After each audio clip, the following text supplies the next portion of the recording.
it's no surprise that ISIS is getting so much popularity. They're great at using social media, and they can take a video of beheading somebody, spread it all over the world, and people are in fear. Do you agree with the decision, the president's decision to authorize airstrikes to contain ISIS? Yes. Yes, they should have airstrikes. They should have access to nothing. We have to go after them proactively and not just a few here and there to please the local government. Given the route that our governments have taken, I think we've no alternative. Americans favor airstrikes to combat ISIS in Iraq and Syria, and this is fairly uncontroversial. Most partisans agree, demographics agree, except for one group: young people. We're already in the Middle East anyway, so it wouldn't make too much of a difference. I think it's fear-mongering a little bit. I think if we're going to be going to war over people getting beheaded, especially journalists that proactively went there and knew what they're getting into, I think we're going to probably have a lot of wars on our hands. The differences between age groups is very striking on this issue, and it suggests that for young people, as they get older, they may continue to be more cautious and more hesitant to get involved militarily in the future. There's been some talk from certain senators about actually putting troops on the ground to fight ISIS. Would you support that kind of decision? We've suffered enough losses in the Middle East in recent years, and we don't have much to show for it. I think we should keep the ground troops out of Iraq or any part of the Middle East where ISIS is at the moment. Boy, that's a sticky point. You really have to be careful, because once you do the boots on the ground, you're committed. So it's really, we have to investigate all our options before we go that far. So while Americans favor the use of airstrikes to combat ISIS, a majority of Americans oppose sending ground troops. One of the reasons Americans may be resistant or reluctant to send ground troops is that on average, Americans expect that if we go over there, we'll be there for about 2 years. And that's a long time to commit our ground troops to. Also, only 14% of Americans think that the 2003 Iraq War actually made us safer. Were you supportive of that initial intervention back in 2003?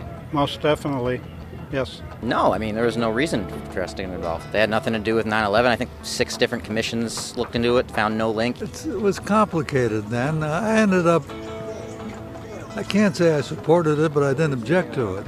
There seems to be a collective amnesia problem regarding the Iraq War. We asked Americans if they could recall back in 2003 if they opposed or supported the Iraq War. And a majority, 51%, say that they opposed the Iraq War back in 2003 when it started. However, if you look back at polls that were conducted at that time, a Pew Research Center poll from March of 2003 found that 72% of Americans supported the Iraq War. And this is something we often see in public opinion polls.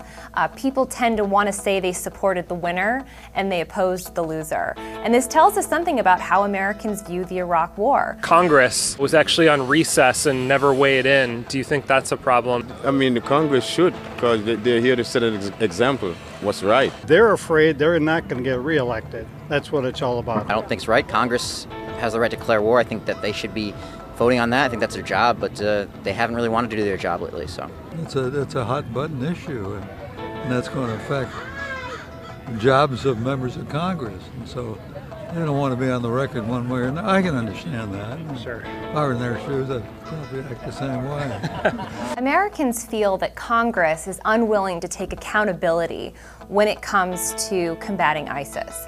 78% of Americans want Congress to return from their recess, go back to Washington, D.C., and vote on authorization for use of military force against ISIS. Now, that doesn't mean that they necessarily want Congress to vote for it or against it, but they want it to at least vote, to weigh in on this very important issue. And we asked them why they thought Congress hasn't yet voted on this issue. 63% say that Congress just doesn't want to put its vote on the official record. They want to shirk responsibility. Do you think that Iraq will ever be a stable country and that the U.S. is going to be able to extricate itself from this situation?